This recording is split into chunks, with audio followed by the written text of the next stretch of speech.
జై తెలంగాణ. అందరికీ నమస్కారం. గత 2-3 రోజులుగా జరుగుతున్నటువంటి ప్రొఫెసర్ నాగేశ్వరరావు గారి ఇష్యూ పైన మరి ఏదైతే ఆయన మాట్లాడి మరి ఇకపై నేను ఈ మాటల్ని ఉపసంహరించుకుంటున్నాను, ఇది ఇంతటితో ఆపేద్దామని చెప్పి మళ్ళీ ఒక రౌండ్ టేబుల్ సమావేశాన్ని సోమాజిగూడ ప్రెస్ క్లబ్ లో అరేంజ్ చేసి మరి పవన్ కళ్యాణ్ గారిని వ్యక్తిగతంగా దూషిస్తూ మరి సోకా జర్నలిస్టులు గాని, తెలంగాణ మేధావి వర్గం, తెలంగాణ పోరాట యోధులు అని చెప్పుకుంటూ మాట్లాడుతున్న వ్యక్తులు మరి తెలంగాణ పోరాటాన్ని పక్కన పెట్టి, ఆ స్ఫూర్తిని పక్కన పెట్టి మరి కేవలం పవన్ కళ్యాణ్ గారిని టార్గెట్ చేస్తూ మాట్లాడడం చాలా బాధగా అనిపించింది. మరి విమలక్క గారంటే వ్యక్తిగతంగా నాకు చాలా గౌరవం. ఆవిడలో తెలంగాణ స్ఫూర్తి చాలాగా ఉంటుంది. మరి అటువంటి అమ్మగారు కూడా ఫుల్ పేజ్డ్ గా అక్కడ కూర్చొని మరి హోల్ హార్టెడ్ గా పవన్ కళ్యాణ్ గారి గురించి మాట్లాడలేదు తెలుస్తుంది. మరి విమలక్క గారు మాట్లాడుతూ ఒక హిందీ స్నేహితుడు వాళ్ళ ఇంటికి వస్తే వాళ్ళ అమ్మాయిల హిందూకులానికి చెందినవాడు అంటే సైన్స్ లేదు ప్రొఫెసర్ నాగేశ్వరరావు గారు అంటే, మరి ప్రొఫెసర్ నాగేశ్వరరావు చిన్నతనంలోనే మరి సైన్స్ అనే వ్యక్తిత్వం ఉంటే మరి బట్ట కాల్చి మీరేసినట్టు మనోహర్ గారి పైన, పవన్ కళ్యాణ్ గారి పైన, మరి కేంద్ర మంత్రి అయినటువంటి అమిత్ షా గారి పైనటువంటి బట్ట కాల్చి మీరేసినటువంటి స్టేట్మెంట్లు వాస్తవాలను అవాస్తవాలను తెలియకుండా అవాస్తవాలను జనాల్లోకి ఒక విశ్లేషకుడిగా, ప్రపంచ మేధావిగా మరి పదవి కుదిరితే మరి ప్రజలు దాన్ని ఏ విధంగా తీసుకుంటారు? ఒక ప్రపంచ మేధావిగా గావించినటువంటి ఒక వ్యక్తి మరి ఎటువంటి వాస్తవాన్ని తెలుసుకోలేకుండా ఒక అవాస్తవాన్ని ముందుకి తీసుకొచ్చి ఆయన మొదలు చేసిన ఈ కార్యక్రమాన్ని మళ్ళీ ఆయనే మరి అంతటా అయిపోయిందని చెప్పి మళ్ళీ ఒక రౌండ్ టేబుల్ సమావేశం పెట్టడం కరెక్ట్ కాదు. కాబట్టి పవన్ కళ్యాణ్ గారు చాలా పెద్ద మనసుతో, ఆయన నాకు వ్యక్తిగతంగా చాలా తెలిసిన వ్యక్తి, వాళ్ళ కుటుంబంలో ఫంక్షన్ కూడా నేను అటెండ్ అయ్యానని చెప్పి ఏదో అలా అనేసి ఉంటారు, మీరు వదిలేసేయండి అని చెప్పి ఇకపై దీని గురించి మీరు మాట్లాడుకోవద్దని చెప్పిన తర్వాత కూడా మరి ప్రొఫెసర్ నాగేశ్వరరావు గారు మరి అలాగా ఒక మీటింగ్ పెట్టి ఆయన ఎజెండాగా పెట్టుకొని, ఇష్యూ ఎజెండాగా కాకుండా ఆయనే ఎజెండాగా మారి ఆయనే ఎజెండాగా పెట్టుకొని మాట్లాడిన తీరు మాకు అసలు నచ్చలేదు. ఇది పార్టీలుగా కాకుండా వ్యక్తులుగా కూడా ముక్తఖండంతో ప్రశ్నించాల్సిన అవసరం ఉంది. కళ్యాణ్ గారి గురించి మాట్లాడుతూ మలిదశ ఉద్యమంలో ఉస్మానియా ఆర్ట్స్ కాలేజ్ వేదికగా జరిగిన విద్యార్థి గర్జనలో పవన్ కళ్యాణ్ గారు నాతో పాటుగా అక్కడ ఉన్న నవ తెలంగాణ పార్టీతో పాటుగా కూర్చొని పూర్తి అనుకూలంగా మాట్లాడారు. మరి ఈ రోజు ఎందుకు ఈ విధంగా మాట్లాడుతున్నారని చెప్పారు. అమ్మ ఆయన ఆ రోజే కాదు ఈ రోజుకి కూడా ఆంధ్ర అడ్డాగా చేసుకొని జై తెలంగాణ అంటూ నినదిస్తూ మన తెలంగాణ గౌరవమైన మన గద్దర్ గారి గురించి చాలా బహు గొప్పగా పలు సందర్భాల్లో చెప్తూ ఉంటారు. ఆయన ఇప్పటికి కూడా తెలంగాణకు అండగా నిలబడ్డారు. తెలంగాణకి ఎక్కడ కష్టం వచ్చినా సరే ఆయన డొనేషన్ల రూపంలో గానీ లేకపోతే ఆయన అండగా వచ్చి స్పందించి మాట్లాడే విషయంలో కానీ ఏ రోజు కూడా ఏమైనా తగ్గలేదు.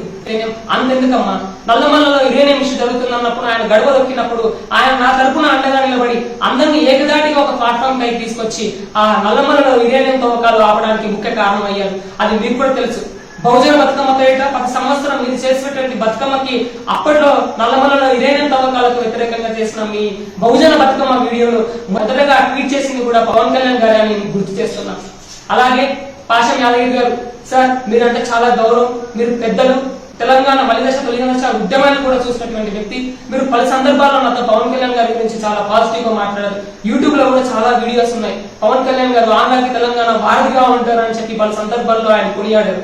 కానీ మరి నిన్న మీరు మాట్లాడిన తీరు చూస్తే నాకు చాలా బాధేసింది. మరి మీరు ప్రస్తావిస్తూ మరి గద్దర్ గారిని మోసం చేసిందని మాట్లాడింది. సార్ గద్దర్ గారిని మోసం చేస్తుంటే మరి గద్దర్ గారు ఓ నా పవన్ కళ్యాణ్ తమ్ముడా, నా ఆత్మీయ తమ్ముడా, నా ప్రేమగల తమ్ముడా అని చెప్పి చివరి క్షణాల్లో వీడియోలు రిలీజ్ చేయరు కదా సార్. గద్దర్ గారు నిజంగా ఈ రోజు మన మధ్యన ఉంటే పవన్ కళ్యాణ్ గారికి కానీ గద్దర్ గారికి మధ్య ఉన్న సంబంధాన్ని ఆయనే మరొకసారి మీడియా ముందుకు వచ్చి మాట్లాడేవారు.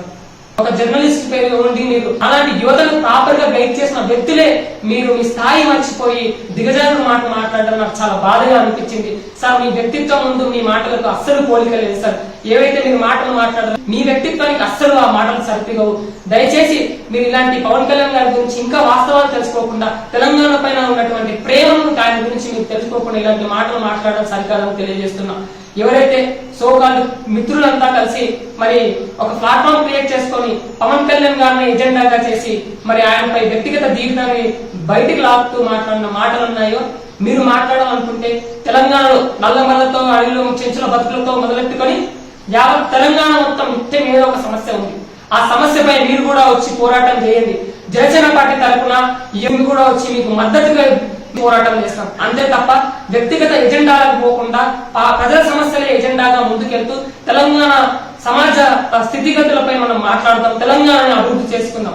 తెలంగాణ పరువును తీసే విధంగా కాకుండా తెలంగాణ పరువును నిలబెట్టే విధంగా తెలంగాణ గురించి మాట్లాడదాం. తెలంగాణ పై ఉన్నటువంటి సమస్యలపై కొట్లాడదాం అని తెలియజేస్తూ మరొక్కసారి తెలంగాణ గురించి కానీ ఆంధ్ర తెలంగాణ అంటూ పవన్ కళ్యాణ్ గారిని విడదీసేటువంటి కుట్రలు ఇక్కడైనా ఆపి జనసేన పార్టీ పెట్టినప్పుడే ఆయన చెప్పారు, తెలంగాణలో పార్టీ పెట్టి ప్రాంతీయతను విస్మరించిన జాతీయవాదం అనే ఒక సిద్ధాంతాన్ని ముందుకు పెట్టుకొని దేశంలో ఎక్కడ కష్టం వచ్చినా సరే ఆయన రెస్పాండ్ అవుతూ స్పందిస్తూ సహాయం అందిస్తూ ముందుకెళ్తున్న వ్యక్తి ఇప్పుడే సరే ఒక ప్రజలకు ఉపయోగపడేటువంటి ఏ నాయకుడైనా సరే మనం ఒక ప్రాంతానికి మనం అంకితం చేయకూడదు. పివి నరసింహారావు గారు మన తెలంగాణకి అంకితం చేసుకుంటే ఆయన దేశ ప్రధాని అయ్యేవారా?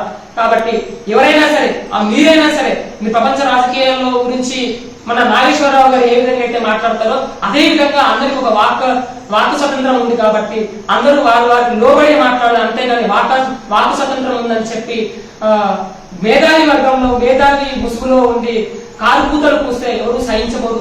ఈ జెన్జీ లోకం ఎప్పుడు కూడా ఊరుకోదు. జెన్జీ సైలెంట్ గా ఉంటుంది అనుకుంటున్నారు, కానీ జెన్జీ సమాజంలో జరిగే ప్రతి ఒక్కరి గురించి తెలుసుకుంటుంది, ప్రతి ఒక్క విషయం పట్ల అవగాహన పెంపొందించుకుంటుంది. కాబట్టి మీరు మా జెన్జీని ప్రభావితం చేసేలాగా, మా జెన్జీని మార్గదర్శకంగా మీరు ముందు నడిపించే విధానంగా మీ వ్యక్తిత్వాలు, మీ మాటలు, మీ మేధస్సు కలిగినటువంటి మాటలు ఉండాలని ఒక్కసారి గుర్తు చేస్తూ, పక్కదోవ పట్టించే మాటలుగా ఇలాంటివి ఉండకూడదని మరొకసారి గుర్తు చేస్తూ, జై తెలంగాణ, జై జనసేన, జై హింద్.